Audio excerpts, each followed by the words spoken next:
Hi guys, so nandito tayo sa client and kinuha nila yung 77 square meter lot area.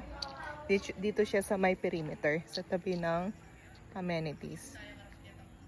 So, since pinapasok tayo, check natin siya sa loob kung paano niya pinaganda. So, ito yung gate. So, imagine, actually, amaze na amaze ako sa space, no? So, dito sa frontage, meron pa rin tayong space for coffee table, or for gardening, landscape. And then, dito sa parking, kasya pa kahit Vios, or mga SUV. See? 77 square meter, 79 square meter lot area lang po to. So, yan. And dito sa likod niya is pina-expand niya. Ginawa niya ng kitchen. So, mamaya i-check natin yung sa loob. Diba? So, meron pa rin tayo enough space na ikutan dito.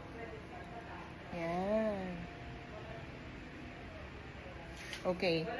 So, check naman natin siya sa loob. So, mga kumarites po natin, nasa loob sila. Yung may-ari po nito is senior and US citizen po. So, yeah. Check natin. Say hi! Nag-ano ka rin? Abo. Nagpa-vlog. Para makita ng mga kumuha kong client, paano nila pinaganda. Yes. So, ito po yung dirty kitchen ko. living area. Ikaw na mag-tour. So, dito po yung Living area. ayan. So, ito yung TV niya. Tapos, 4 chair, yung dining niya po. And then, ito yung 2 rooms. So, mag-isa lang naman siya. Tapos, yung kitchen natin. Ito yung pina-extend niya kasi mahilig po atang magluto si Madam. Amoy isda. Pero meron na siyang exhaust. Ayun, pina-extend Nilagyan ko ng bowl pan.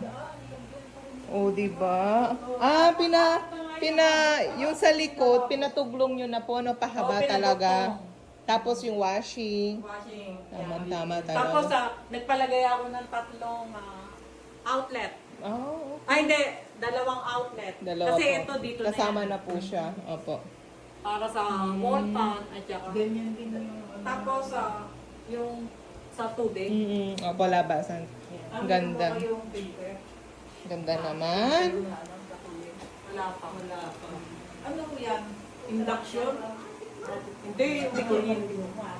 Parang